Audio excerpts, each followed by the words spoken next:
Hola, bienvenidos a una emisión más de Derecho a Disentir, espacio dedicado a las opiniones de jóvenes universitarios de diferentes disciplinas y escuelas, que pondrán sobre la mesa los temas que más le interesan a la sociedad.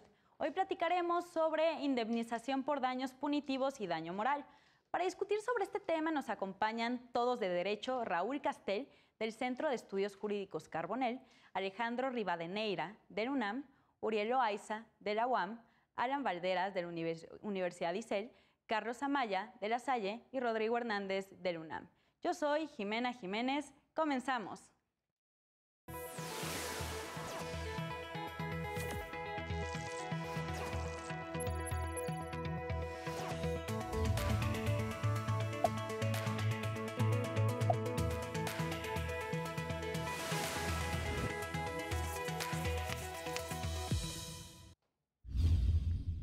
Hoy vamos a hablar de un fallo histórico de la Suprema Corte.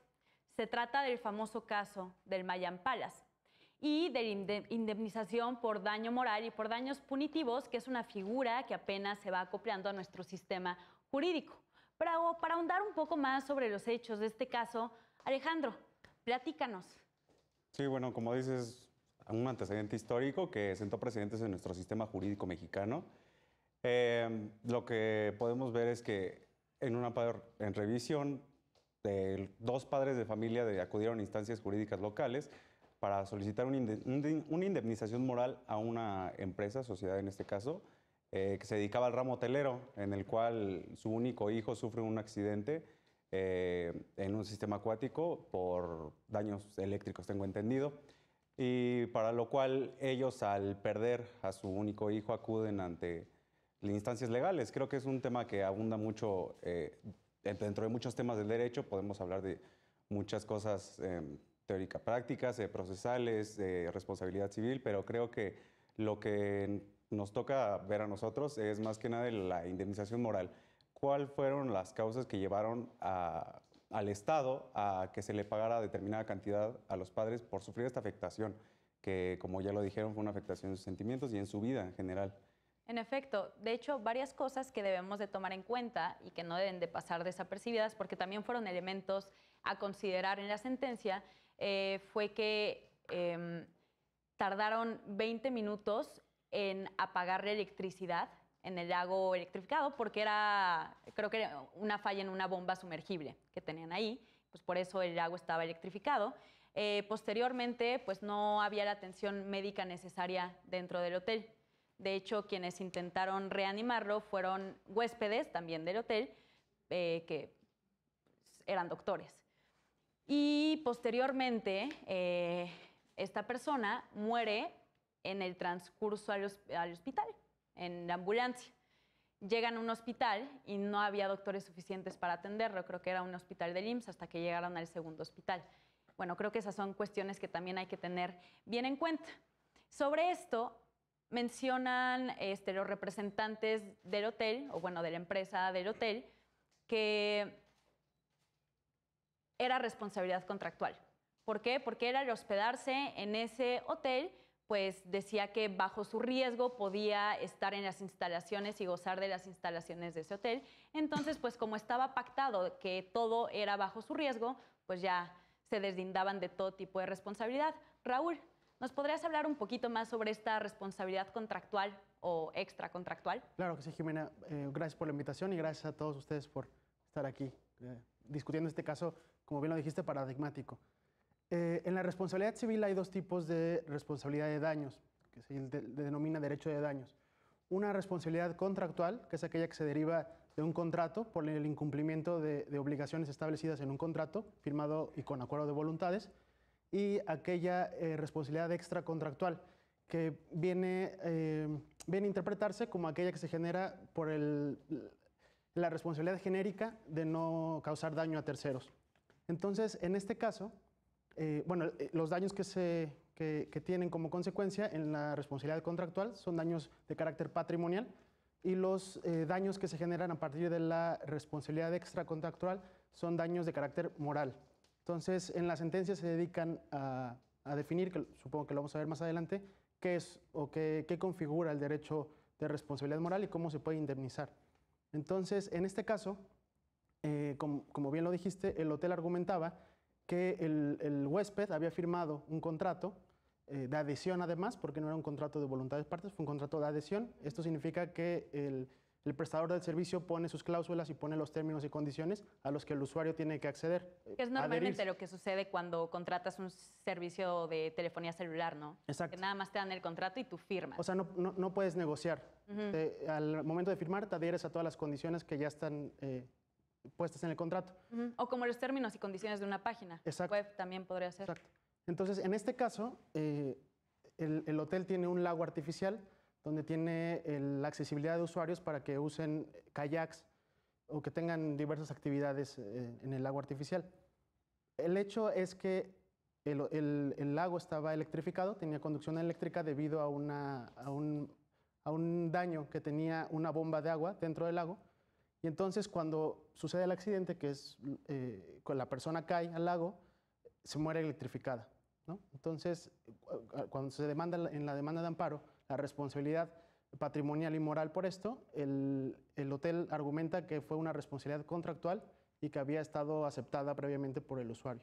Entonces, y aparte que no murió inmediatamente y dentro de las instalaciones del hotel, sino en camino a. Eso fue uno de los argumentos de la empresa en el amparo. ¿Ustedes qué opinan? O sea, si hay... Adelante, adelante. Sin embargo, aquí hay algo que tenemos que tocar y no podemos dejar de lado. La Suprema Corte emitió un argumento, principalmente que yo creo que es fundamental para esto, y nos dice que no hay responsabilidad por el hecho, o sea, sería responsabilidad contractual, siempre y cuando el riesgo hubiera venido de estar en el kayak y estar en el lago artificial. Sin embargo, aquí no, ese no era el riesgo, aquí fue un riesgo extraordinario porque el hotel no cumplió con las medidas de seguridad suficientes y además fue un acto de negligencia al no darle mantenimiento al lago y a la bomba, precisamente. Si sabemos, o sea, yo creo que es hasta algo de carácter lógico, si hay una bomba sumergida en el agua y eso no se mantiene en un estado óptimo, no solamente es peligroso para el hotel, digamos, para su integridad como empresa, sino para las personas que están alrededor. O sea, no hay que dejar de lado esto. Entonces, a mí me parece que la Suprema Corte ahí le dio al clavo cuando dio este argumento. O sea, no responsabilidad contractual, no, porque sería decir que todo sucedió por culpa del muchacho que desgraciadamente falleció electrificado y que él sabía cuáles eran los riesgos. Pues discúlpame, pero hasta donde yo sé, cuando tú vas en kayak, no planeas, o sea, no contemplas dentro de los riesgos morir electrocutado. No. Sí, de hecho es una palabra clave la que tocas, la de negligencia. Eres negligente cuando eres omiso a tus obligaciones o a tus deberes. En este caso, un deber de cuidado en tener un mantenimiento adecuado de ese lugar. Exactamente. Y justo, o sea, podría caer en la responsabilidad contractual si hubiera sido que este cuate se aventara a la alberca sin saber nadar. Y se hubiera muerto ahogado. Exacto, ahí ya entra, pero pues es por cuestión suya. Pero si vemos cómo se integra, en un principio habían estipulado que había sido por asfixia y no que había estado electrocutado. Desde un principio la empresa trata de defenderse, evidentemente, y trata de cambiar cómo se generan las condiciones. Hay también un elemento muy importante en el que dice que se tardan 20 minutos en hacer la desconexión de la energía eléctrica.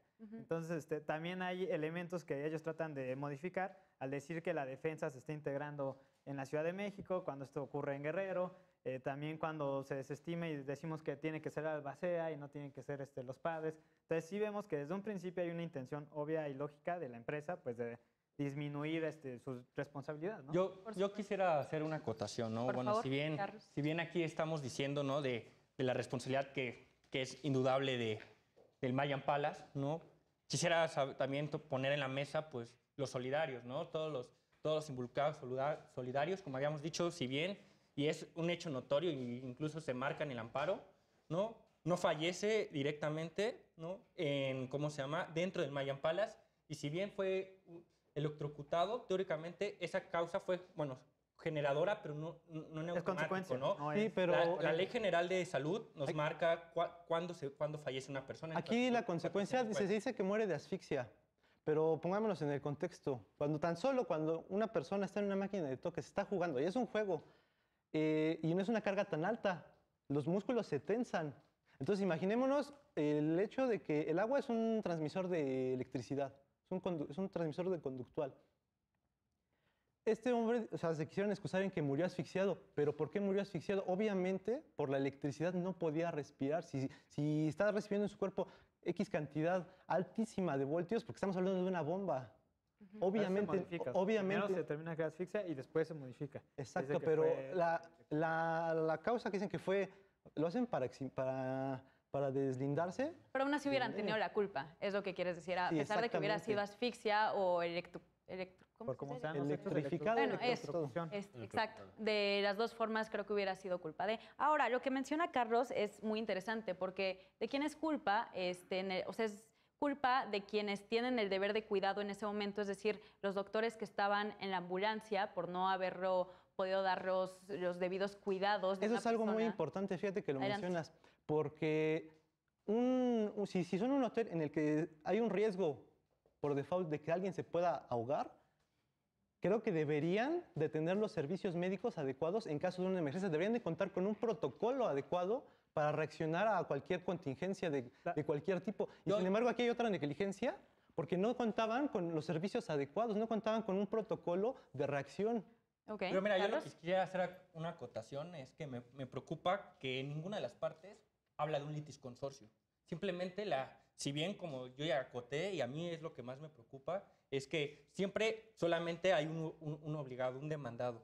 Pero a mi pensar existen más obligados solidarios en los cuales pudo existir un litisconsorcio, ¿no? A tu opinión, ¿quiénes fueron los otros responsables Pues de la muerte? podría ser desde los que tuvieron la primera asistencia, que pudo haber sido tal vez los médicos que apoyaron, porque si bien existe una norma oficial mexicana que obliga al médico, ¿no? a la atención y al cuidado inmediato, ¿no? De cualquier persona. De ahí podría ser tal vez La defensa lo estipula. La defensa te dice que ambulancia. tardaron en llegar la ambulancia. Ellos querían deslindarse esa responsabilidad y decir, bueno, yo la solicité al Estado, el Estado no cuenta con la capacidad, se tarda mucho tiempo en darle la atención y evidentemente pues ahí también habría tal vez una responsabilidad. grado de responsabilidad. Yo creo que existe una responsabilidad del Estado. Pero Por sería, esto- sería independiente de la que tienen ellos. Yo creo que aquí hay que pero dejar de Raúl- ser técnicos. Raúl, ¿qué aquí hay que opinas dejar de aquí? ser técnicos. Perdón, Rodrigo. Raúl, ¿qué opinas aquí Gracias. sobre lo que están diciendo? Justamente por esto se configura que es una responsabilidad extracontractual, porque viene de elementos que como prestador de servicio estás obligado a realizar para asegurar el bienestar de los usuarios. Entonces, en este caso, desde el primer momento en que había una de negligencia del mantenimiento de la bomba, hasta que no había gente adecuada para primeros auxilios, hasta que no había una clínica cercana al lago artificial, etcétera. Toda la serie de negligencias constituyen y configuran la responsabilidad extracontractual. Lo que dices tú es muy cierto, hay muchos más responsables. Claro. Lo que pasa es que no se prueban. En la sentencia de la Corte, y de hecho lo comenta, el quejoso en primera instancia promueve un amparo y señala a varias personas responsables, entre ellas el Mayan Palace, el consorcio que tiene una serie de hoteles diferentes y además una persona jurídica que era dueña, digamos, de la empresa. La administradora. La administradora. Lo que pasa es que no se prueba. Y entonces cuando la Corte analiza esto, dice, no se probaron que hay más responsables, se desestima y el único responsable es el Mayan Palace. Pero es que, mira, a mí me hace un poco de mal pensar, ¿no? Porque, pues tú como abogado y más cuando ves un aspecto procesal, el aspecto adjetivo, pues siempre quieres intentar abarcar todos los aspectos y todos los demandados posibles. ¿Por qué casualmente una cadena hotelera? ¿Por qué casualmente no tal vez una responsabilidad patrimonial hacia el Estado? ¿Por qué tal vez una responsabilidad tal vez privada a los particulares que intentaron brindar el servicio? Ahora, recordemos que el mismo amparo los condena a la cadena hotelera con una cantidad de 30 millones. A mí me hace también un poco de mal pensar, porque digo, ¿quién es la única persona, ya sea jurídica o física, poder solventar un gasto o una indemnización, sea punitiva o de daño moral tan grande? Pues sería ¿cómo se llama? El consorcio. Más adelante en la A mí me hace sentencia eso. se hace Me hace esa duda. un parámetro para determinar cómo se debe indemnizar, cómo se debe reparar el daño Sí, en claro. caso de daño moral. Y de hecho deberíamos de analizar las sentencias que se fueron dando, porque ahí estamos hablando del fallo Sí, final. Pero si hablamos desde la primera sentencia, sí se estipula que nada más es la cadena hotelera y de hecho desde ahí que las cantidades fueran diferentes. Aquí lo interesante es que en un principio se considera nada más el daño patrimonial y no el daño moral. moral. Exacto. Y- Entonces, y- es importante cómo Carlos, evoluciona ahí. Sí, claro. Justo lo que dice Carlos es muy cierto y creo, sin salirme del tema, creo que va en el contexto, que el problema es que los abogados no están preparados para llevar asuntos de este tipo. Ni siquiera los incluyeron. De hecho, esta sentencia, como lo dijo Jimena al inicio, fue paradigmática por todo lo que implicó para el sistema jurídico y para los actores jurídicos. Entonces, el hecho de que los abogados de la parte actora Sí. no hayan visto más allá de únicamente algo legal muy limitado, quiere decir que no tenían una buena formación como juristas. Y Por eso- aparte, los jueces sí tienen suplencia de la eficiencia de la queja, pero también tiene sus límites. No es como en las acciones de inconstitucionalidad, que es una suplencia totalmente amplia. En los amparos se limita un poquito más. Por el principio de estricto derecho. O sea, si bien Pues, si no se prueba, no exactamente, o sea, tú haces la pretensión, tú demandas la pretensión y tu acción correspondiente y obviamente el juzgador tiene que acotarse a lo que tú me estás demandando. Sí, tú lo estás viendo de Entonces, una manera amplia, pero ellos no lo hicieron. A mí me hace dudar porque a mi pensar, no, aquí no hay una excepción al principio de estricto derecho, porque no es un orden público, o sea, no hay algo que sea de orden público catalogado así como por la misma ley para que entre esa suplencia de la defensa de la queja. Eso a mí me hace un poco de ruido, ¿no? ¿Por qué aquí sí están aplicando la suplencia de la defensa de la queja si realmente el asunto no es de orden público? Pero es que justo no lo hicieron. no lo hacen, no lo hacen. No lo hacen. No lo hacen. Justo por eso, no hay están más fuera. demandados. Solamente son los responsables que directos son los del El hotel. valor que tiene Nada la más. sentencia como No construcción- abarcan a nadie más. El valor que tiene la estaban. sentencia como construcción jurídica es respecto a la indemnización. En todo lo demás lo va desechando porque no había pruebas, porque no se pidió por estricto derecho. Entonces, pues, lamentablemente así es el sistema jurídico. Bueno, aquí creo yo que es quiero añadir algo, perdón, antes de seguir con eso, creo que es importante decir que o sea, la Corte es un tribunal constitucional, no se atiene a cuestiones meramente de legalidad.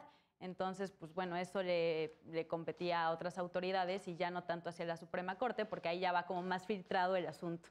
Perdón, Rodrigo. Yo aquí quiero agregar algo. Yo entiendo perfectamente el punto al que él se refiere, porque según como lo estoy entendiendo, tú dices, ¿por qué solamente están culpando, en este caso a la empresa, al claro. hotel? Es entendible que tengas ese punto de vista. Sin embargo, no hay que dejar algo en claro, hay que dejar algo muy en claro. Primero fue en sus instalaciones. Fue por negligencia. Y aunque te doy el punto en el sentido de que hay muchas personas que se pueden agarrar de este tipo de circunstancias para hacerle un fraude a la empresa Sí, claro. y obtener una ganancia realmente que es ilícita para ellos, pero este no fue el caso. O sea, eso siempre haría en otro caso. Este caso fue diferente. En este caso estamos hablando de alguien que lamentablemente perdió la vida. O sea, no hay que dejar de lado este contexto. Él perdió la vida no por un descuido de él, no porque se muriera ahogado, sino él perdió la vida por un descuido que fue meramente del hotel, por no darle el debido atendimiento a lo que fue la bomba. O sea, ahí fue un acto de O sea, negligencia. una serie de... Sí, y O sea, más. si nos vamos a lo estricto de una teoría de la causalidad, pues quien tuvo la culpa estricta pues fue el mismo hotel por no tener Exactamente. los cuidados necesarios. Ya todo lo demás fue consecuencia, pero de la misma causa. Exactamente. Sí, porque incluso decías de los demás que lo ayudaron. Sí, claro. Si no hay doctores y tú eres doctor, pues obviamente vas y ayudas, ¿no? Incluso, incluso hasta sin ser doctor, tú vas y tratas de ayudar. Cumpliendo con un Sí, es la esencia humana, el hecho de ves a alguien en riesgo, lo ayudas. Pero también eso va desencadenado de que efectivamente no había asistencia médica en el hotel. Una Y escasez de no, bueno, en este caso fue que se electrocutó. Es un hotel, bien se puede caer alguien de alguna ventana, bien se puede golpear y no hay la asistencia médica. Entonces también es culpa directa del hotel. Hay Volteo una aquí un escasez de un poquito. protocolo de acción en caso de cualquier Sí, contingencia. También. Y podría también llevarlo al caso de el derrumbe de los puentes en el temblor del TEC de Monterrey.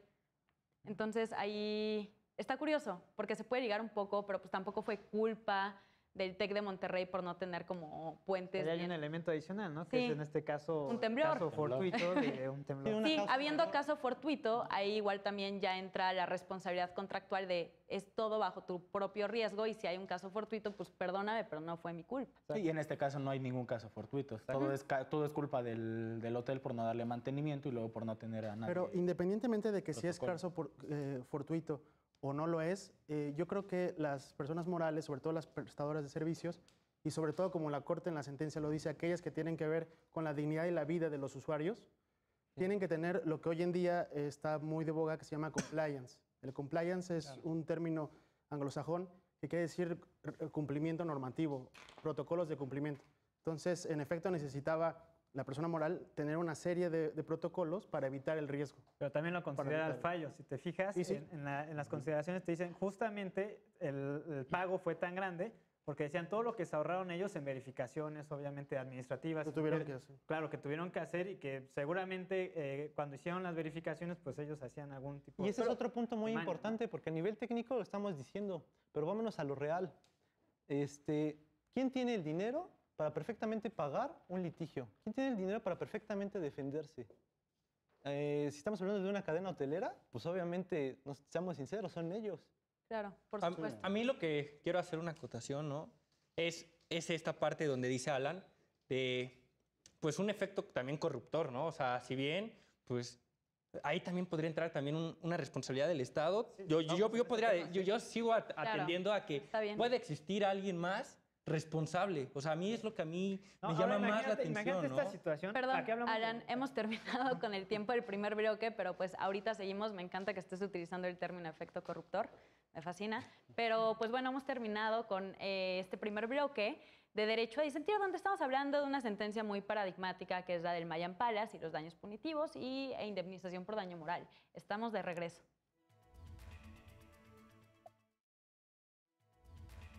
Regresamos a esta emisión de Derecho a Disentir, donde estamos analizando la sentencia del Mayan Palace y todo lo que implicó.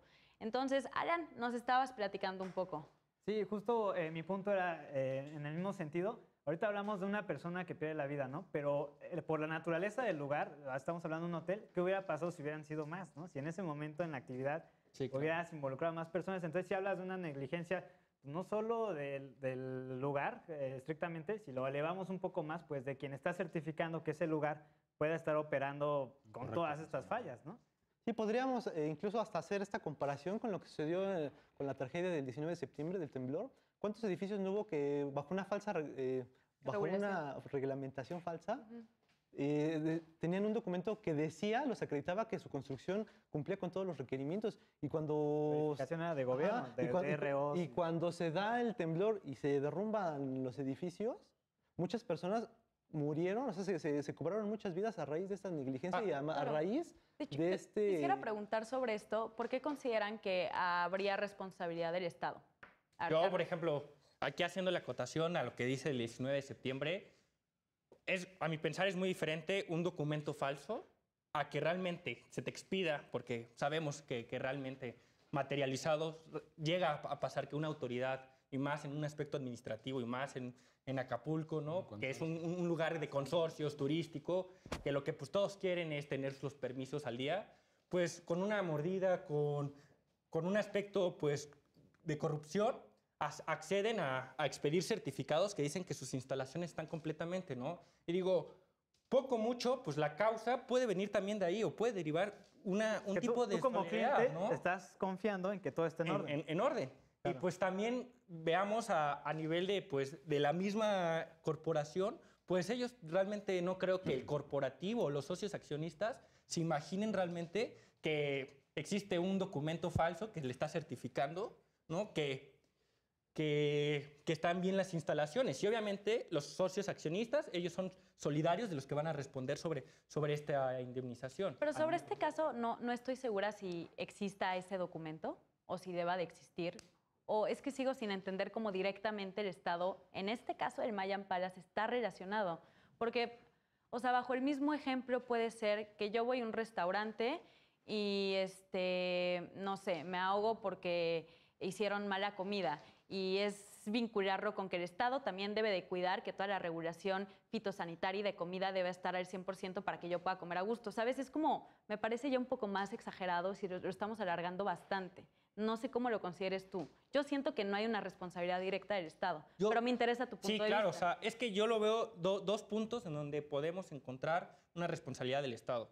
Una, desde la expedición tendríamos que ver cómo fue expedido el el certificado donde acredita que las instalaciones están en óptimas condiciones. Es que no estoy segura si ese certificado existe. Y bueno, mi otro punto sería entonces al momento de la ayuda o acudir inmediatamente y qué tan cerca está la... Pero es parte de la línea argumentativa del fallo. En el fallo se considera, ahí te estipula precisamente que fue una cantidad tan elevada por todo el dinero que probablemente se pudieron ahorrar, no solo en permisos, sino en tener bien las instalaciones, en tener la bomba en perfecto estado de mantenimiento, en médicos que estuvieran ahí en el hotel. Entonces, pero sí lo considera. Es que si desde el mismo fallo él está diciendo que considera que están mal las instalaciones, considera que no están cerca de alguna clínica sanitaria o algún hospital, ¿por qué solamente existir yo sigo con eso de ese obligado solidario? Quizá ¿no? también sea porque la manera en que se plantea el caso, en la que se plantea la demanda por parte de los padres de la víctima, Sí, claro. fue con un enfoque de derechos humanos, además. Sí, claro. Entonces, la sentencia también, una cosa muy valiosa que tiene es que integra los derechos humanos, que es de orden público. Sí. Y anteriormente se decía que solamente las violaciones de derechos humanos eran entre el Estado y los particulares. Y en este caso dice, no, también entre particulares puede haber violación de derechos humanos. Entonces, quizá por ahí, digo, hay que ver tu punto de vista, pero quizá por ahí, por eso se enfocó solamente a la relación entre los dos particulares con un enfoque de derechos humanos. Y sobre todo por la demanda de daño moral. No estaba, recuerden que lo patrimonial quedó a un lado. Aquí se estaba analizando solamente el daño moral. ¿Qué es el daño moral? El daño moral es subjetivo e implica, en la mayoría de los casos, la existencia de un derecho. Porque el daño moral son los sentimientos, son las ideas, son tu bienestar, el hasta el honor, proyecto de vida. la Ahí vida, te lo el hace proyecto de más vida. amplio y te dice el proyecto de vida y cuántos años tienes, en teoría, de promedio de esperanza de vida, ¿no? Exacto. Entonces, bajo este argumento de perspectiva de derechos humanos entre particulares y teniendo en cuenta la responsabilidad extracontractual y daño moral a sentimientos, es como se argumenta el fallo. Es muy interesante tu caso, habrá que plantear otro, digo que no sea con tragedia, pero habrá que plantear quizá otro caso con... Es que a mí, o sea, también me preocupa un poco el estado de indefensión que están dejando tal vez a los responsables por la simplemente deficiencia de los abogados de la víctima, ¿no? Porque como bien comentó Alan, sea Albacea, sean los representantes, a mi pensar sí tuvo que haber sido el cargo de Albacea, el cual tuvo que haber ejercitado o excitado dicha acción para contraer ese daño moral. Porque, pues, bien como habíamos dicho, la Ley General de Salud te dice cuándo es la muerte, también el Código Civil, tanto para la Ciudad de México como para el Estado de Guerrero, te dice qué pasa con todos esos derechos y obligaciones que se desprenden después de la muerte, ¿no? Pero ¿Y quién va a ahí ser creo que responsable, sí ¿no? los papás tenían total legitimación y creo que lo vemos más claro en las desapariciones forzadas, donde los padres tienen legitimación total para actuar en el proceso, no necesariamente, o sea, bueno, también no se trata de una muerte, no hay una albacea, pero pues vaya, también son afectados directos. El daño moral fue hacia los padres, no se está alegando en sí la muerte y el proceso penal es aparte. Aquí es el daño moral por la muerte de... Pero, por ejemplo, ahí, Jimena, si me permites hacer una acotación, creo que es diferente la situación de una desaparición forzada porque no hay un hecho cierto jurídico, que es la muerte. En la desaparición forzada, todavía se presume si existe o no existe la persona con vida. Claro. Aquí no, aquí ya es un hecho así indubitable en el cual se dice que la persona está muerta.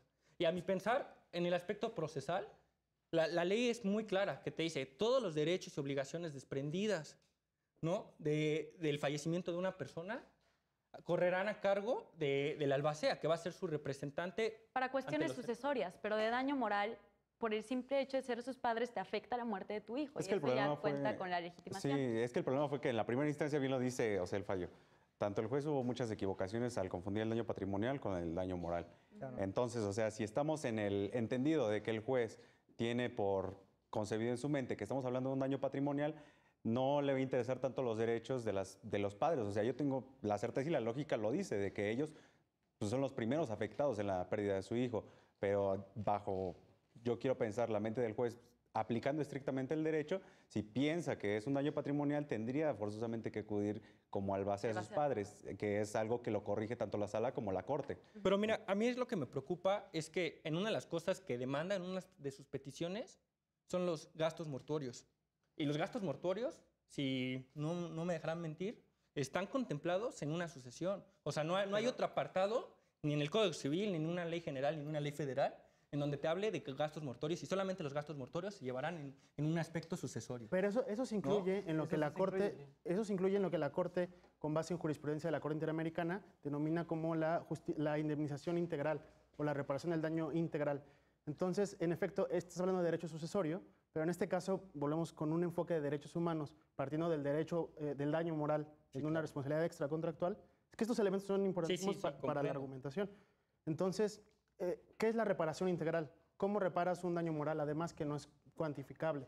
De hecho, es lo curioso del caso. Justo hablamos de, primero tienes la reparación del daño patrimonial, esa ya está cubierta aparentemente en la primera sentencia, y la parte de ellos donde apelan es donde dicen, oye, me falta justamente la parte de daño moral, y esa no me la estás considerando, ¿no? Sí, aparte de que dijeron que... Eso es lo curioso de este caso en particular. Sí, que los 8 millones que condenaron en primera instancia, o sea, decía, pues, fue según para consultas.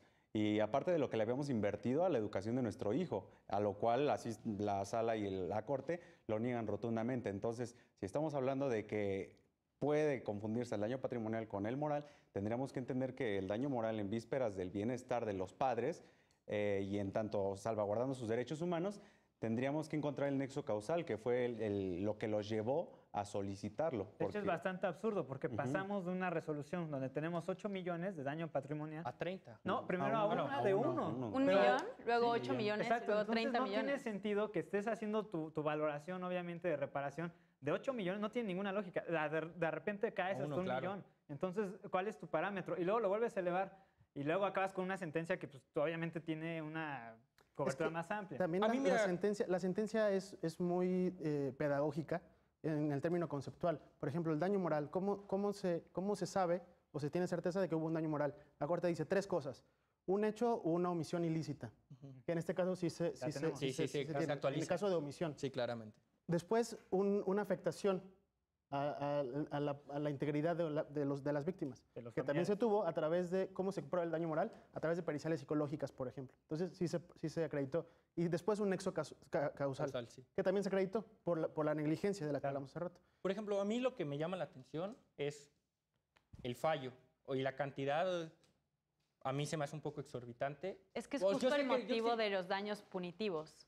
Es, Ahí creo ya que es- donde Al final, la resolución. alguien quisiera hablar de daños Él punitivos. es, A ver. yo siento, A mí me llama esa la él está defendiendo, yo lo entiendo, él está defendiendo a la empresa. O sea, porque entiendo, él está defendiendo claro. a la empresa. Es que, hay o sea, dejarlo me, claro, pero- me preocupa mucho esa parte, porque caso.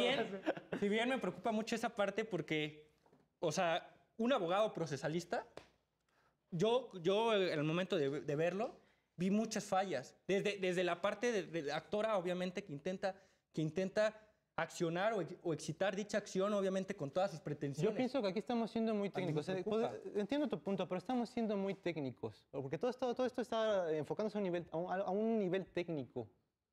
Yo les preguntaría Pero no a eso todos, te da yo certeza les preguntaría a jurídica. todos, O sea, ¿eso no te va a dar a todos certeza aquí, jurídica? para ti, ¿cuánto vale la vida de tu mamá? ¿O la vida de tu hermana? ¿O la vida de tu...? En este caso, es más, ¿cuánto vale la vida de tu Que hijo? es la pregunta eje. Pero mira, Pero- ahí viene la respuesta a eso. Ahí va. En efecto, no se puede calcular un daño moral porque son sentimientos, son cosas subjetivas. Entonces, la Corte en primera Y es lo declara... que dijo, que la Corte es lo que dijo. En No, este- no. La Corte en primera declara inconstitucional todas aquellas normas que establecen límites a la Sí, el indemnización. tope. Pero en su Exactamente, resolución final para dice que es una Sí las tenemos en los códigos civiles, te decían Sí. una tercera parte y tienes Exacto. que... Hasta Entonces- la Ley entonces, Federal del para Trabajo. Por eso empezar, ya existe una ley. Bueno, en la Ciudad de México ya existe una ley. la Corte lo primero que dice es todas las normas que establecen un límite son inconstitucionales. Es lo que argumentaba la defensa para tratar de... Y entonces, obviamente, ahí saca un término conceptual que se llama de daños punitivos. ¿De dónde vienen estos daños punitivos, Raúl? Es una vertiente del derecho de daños, desconozco de dónde venga etimológicamente, O sea, bueno, viene del derecho anglosajón en sí. No, nunca había sido implementado por lo menos en México. No sé si en otras legislaciones de derecho romano germánico, pero por lo menos viene del derecho anglosajón, del common law, y es muy desarrollado en Estados Unidos. La Corte es la primera vez que adapta este término en el sistema jurídico mexicano. Claro. Entonces, adelante. Sí, sigue. y los daños punitivos tienen un objetivo dual. En primera instancia, castigar a la persona que cometió el ilícito y castigarla de manera ejemplar para que sirva de ejemplo, valga la redundancia, al resto, como antecedente al resto de las personas, de que incumplir la ley tiene consecuencias y tiene consecuencias graves. Sí. Y segundo lugar, atender a un ideal de justicia, de que tú como víctima cuando acudes a un tribunal esperas justicia, tienes un ideal de justicia, una expectativa de justicia. Entonces, el hecho de que se resuelva a través de los daños punitivos y no del daño patrimonial, por ejemplo, claro, es considerar cinco cosas que la Corte también define. Es que esta sentencia es para dar una clase de derecho. Claro. Como justo son conceptos que no se han analizado tanto y justo este de daños punitivos es la primera vez que se aplica en México, por eso es tan pedagógico y explica paso por paso. Y lo mejor es que aterriza ideas subjetivas, como los sentimientos, o lo que tú comentabas, cuánto vale la vida de una persona. Y pues Arturo Saldívar, yo quisiera agregar, ¿en base a qué argumentos Arturo Saldívar justifica esta decisión? Primero nos habla de la cuantificación del daño moral. ¿Cómo se cuantifica? Se cuantifica en base a un daño al honor, o sea, a tu reputación. Se cuantifica en base a un daño estético, a un daño en tu persona, o sea, cómo te veas, porque eso afecta a tu vida, y a un daño emocional. En este caso, el daño emocional lo reciben los papás. ¿Cómo cuantificar eso? También hay que ver eso, cuáles son él mencionó algo muy importante, las consecuencias de este daño moral. Si las consecuencias son permanentes, si se pueden arreglar, si son momentáneas. Aquí hay una situación, ¿cómo le regresas la vida al muchacho? Pero no le puedes regresar la vida. Perdón, denle la palabra a Raúl. Perdón, a Raúl. Justo eso iba. ¿Cómo aterrizas conceptos y valores subjetivos que no tienen un valor económico o patrimonial? Entonces, la Corte es muy complejo. Es muy complejo y no hay respuesta absoluta. La Corte, en esta sentencia, a través de los daños punitivos, lo que hace es crear un tipo de parámetro objetivo para que a través de argumentos y razones, racionalidad jurídica, se pueda definir cuánto vale. Entonces son cinco elementos. El primero es saber la gravedad del derecho. La naturaleza, perdón. El primero es la naturaleza del derecho. Pues en este caso sería el de la vida. El de la vida. Entonces ahí el parámetro se eleva, ¿no? Es el principal. Cuando tú indemnizas tienes que dar una indemnización elevada porque el derecho a la vida, que es la naturaleza del derecho, pues como bien decía Rodrigo, ¿no? ¿Qué valor repones a la vida? Entonces, pero se eleva. El segundo, termino esto muy rápido. Perdón. El segundo es la gravedad del hecho o la omisión ilícita. ¿Qué tanta responsabilidad hubo en eso? Y hay algo que quisiera decir. Perdón, ¿podrías nada más dejar vas en el 2? Sí, van en el 2. Tres más, se debe considerar la condición económica tanto de la víctima como de la empresa, en este caso.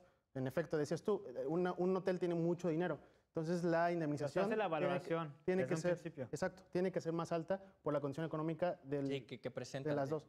Y finalmente, el grado de gravedad que tuvo como el responsable. Pero es que miren. Entonces, Perdón, ahí permite ir... es discreción, es discrecionalidad.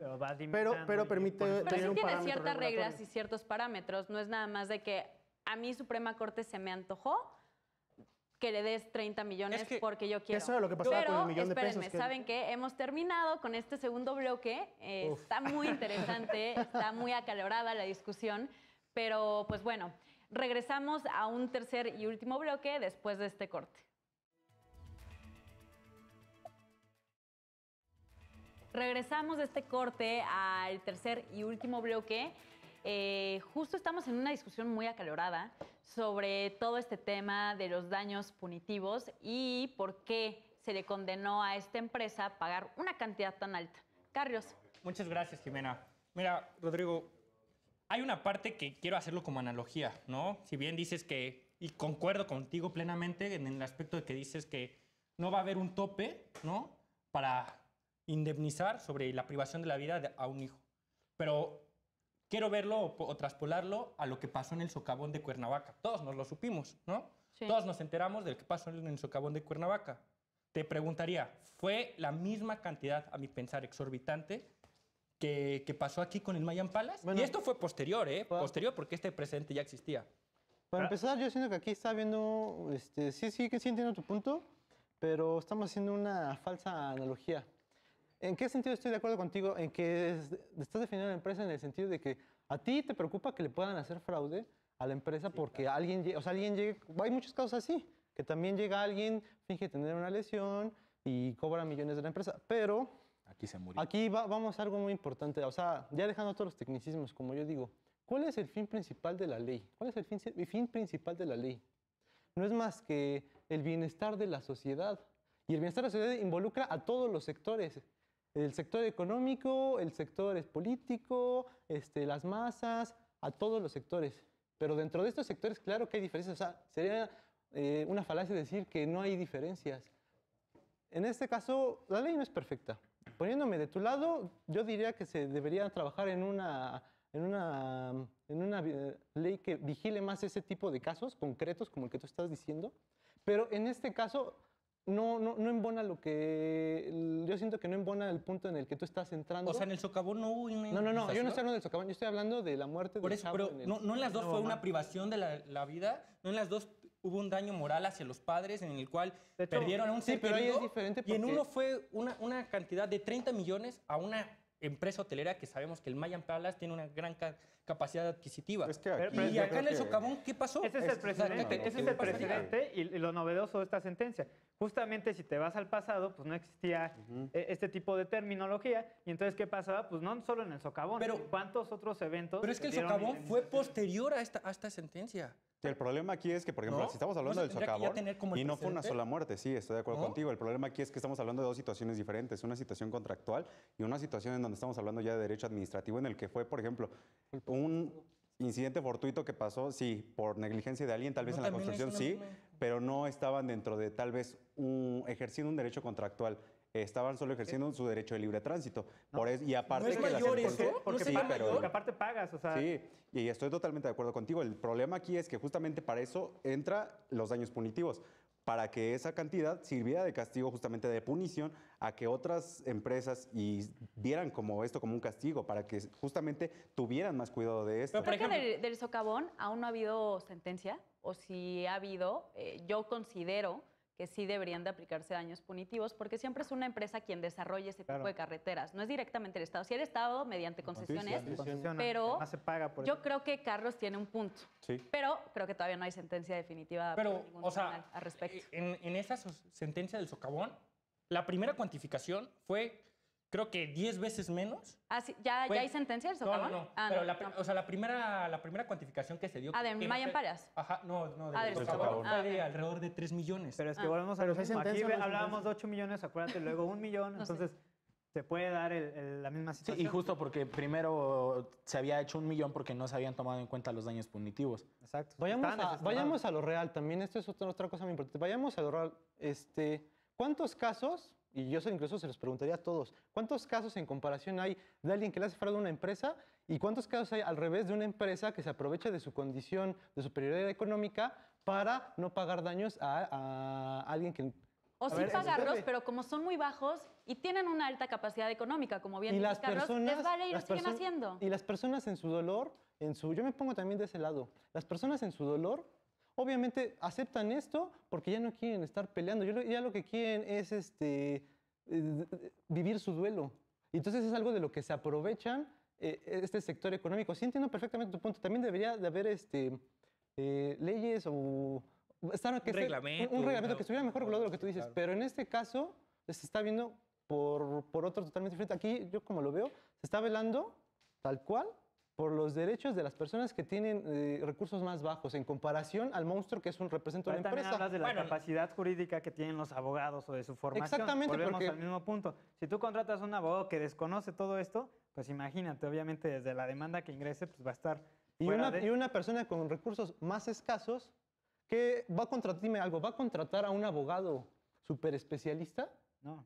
La verdad es que no. Pero- ¿Y quién tiene los recursos para pagar eso? O sea, nomás tú contéstame, ¿quién tiene los O sea, recursos entonces para ahí pagar eso? dirías que la justicia tendría que ser No, desproporcional. la justicia- no, O sea, no, si no, tú la tienes justicia- si tu abogado es menos capaz que el abogado de la otra parte, No. pero yo veo más o menos que tienes la razón, tengo que tener más tolerancia hacia ti que hacia la otra parte, porque la otra parte también se está defendiendo. A ver, pero para, ¿no? para O eso sea, está- porque a mí me parece eso que me estás diciendo. Es que la otra persona no tenía capacidad para solventar a un abogado. La otra persona no pudo tener una buena asesoría o una buena defensa. Ok, entonces la autoridad tiene que... Es que, tener- Carlos, ¿Cuál es el valor- el eso valor se vale principal? y se vale en el derecho, tanto así que existe el derecho laboral.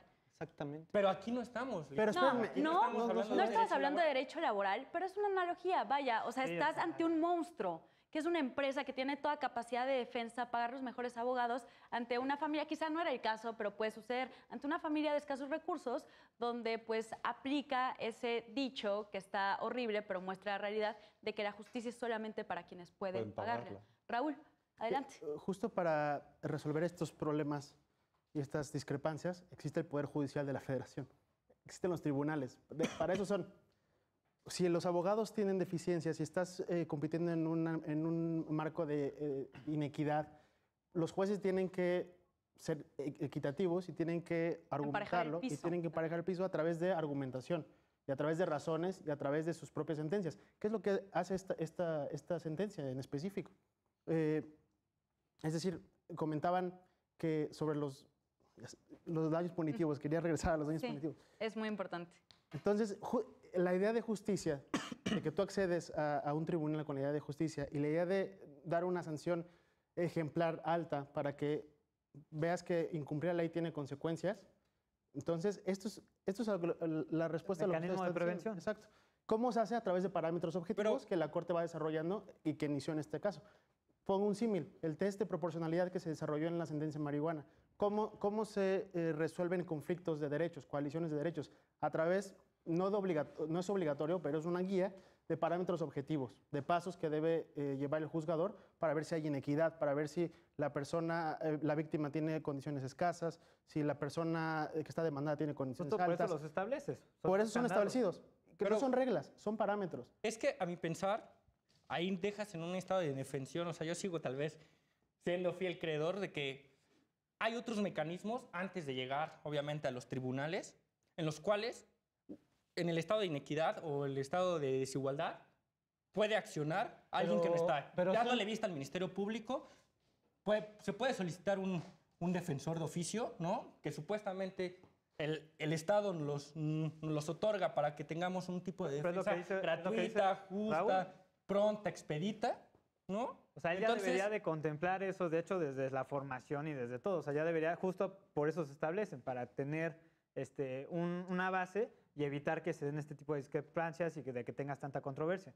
Es la idea de que trates de fijar esos 5 puntos elementales y de que los puedas aplicar en un caso después, en otro caso. Ahora poniéndome del lado de Carlos, ¿no creen? No, sí, por favor. Ya te tocaba. No, es una pregunta porque lo leí como una crítica de los daños punitivos. ¿No creen que podría, o sea, al no tener una relación de proporcionalidad entre el daño causado y la cantidad por la cual se está condenando, ¿no podría hacer esto un enriquecimiento sin causa Sí, claro. hacia las personas? O sea, no podría ser, y la Corte lo establece en su sentencia. Pone el ejemplo de aquellas personas, que ya también lo comentaban, que se enriquecen a través de cosas falsas o se hacen víctimas para enriquecerse. Entonces la Corte dice en la sentencia, no se trata de enriquecer a las víctimas, sino de repararles el daño integralmente. Es decir, no solamente el daño presente, sino el daño presente y el daño futuro. Totalmente. Este caso tiene consecuencias futuras. La muerte ya está, no se puede revivir a una persona. Exactamente. Entonces, vas a tratar de indemnizar integralmente a los familiares, en este caso a los padres, para que tengan cubiertas las necesidades materiales, emocionales, sociales en el presente, pero también una serie, y lo marca la Corte, que necesitan terapias, por ejemplo, cosas futuras para que su reparación del daño pueda ser integral. Obviamente, no se puede regresar las cosas como estaban. El daño está hecho, Sí, claro. pero se trata Pero también hay un punto. Abres una caja de Pandora donde pues, no Oigan, faltará alguien que perdónenme, quiera... pero el tiempo está siendo muy escaso ya y me encantaría que fuéramos cerrando con las conclusiones. Me encantaría poder seguir con esta discusión, pero pues bueno, el tiempo se nos va terminando, entonces... A mí ¿quisieras lo iniciar con más conclusiones? interesante de este fallo en particular es justo la distinción que se hace entre el daño patrimonial y el daño moral, y que pues, por primera vez podamos trazarlo de una manera que yo creo justa para, en este caso, las víctimas, porque evidentemente en este país muchas veces se cometen agravios y evidentemente tenemos indemnizaciones que son absurdas. No sé, el caso de Chapultepec seguramente saldrá ahorita, Sí. ¿no? Los empleados, la gente que... Y muchas veces se van con indemnizaciones que realmente dan risa, ¿no?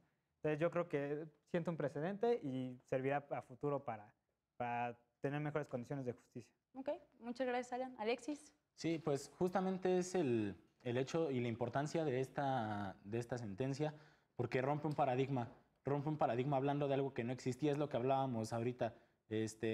sí, también digamos que se equivocaron los abogados de la empresa hotelera, pero al final de cuentas era algo que no existía, que nunca había sucedido. Era algo de lo que no se podía esperar que sucediera porque nunca había pasado.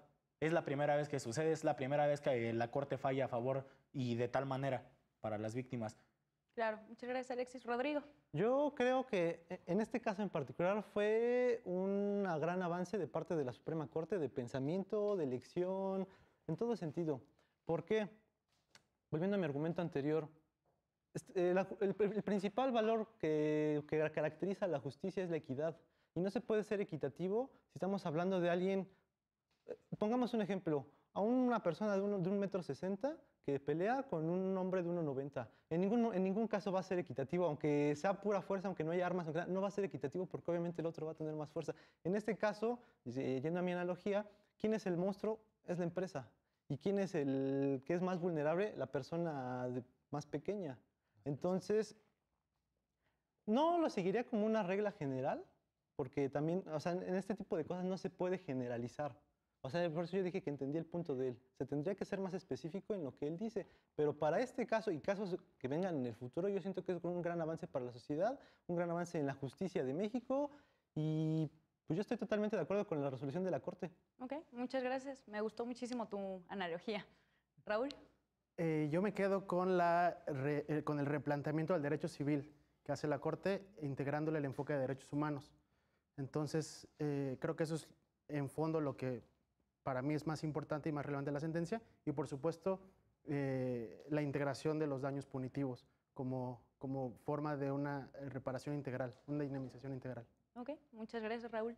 Alex. Pues yo creo que fue una sentencia muy importante, dio un gran avance y como tú lo dices, fue un sistema que vino a cambiar totalmente el pensamiento de nuestra Corte, de hacer algo abstracto, subjetivo, a algo muy objetivo, que como tal viene siendo la indemnización del daño moral y los daños punitivos por parte del Estado. Me parece que es una excelente manera de resolver este fallo y como bien lo decía el maestro Burgoa, yo creo que justicia para todos y equidad para quien lo necesita. Efectivamente. Gracias, Alex. Carlos. Pues muchas gracias, Jimena, ¿no?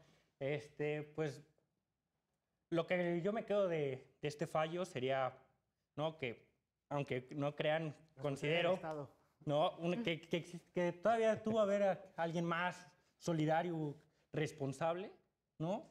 Y que se tiene que tomar estos criterios igual para todos, porque yo me quedo con esto, o sea, ¿qué está pasando ahorita con el socavón, lo de la feria de Chapultepec, ¿no? ¿Se va a tomar igual?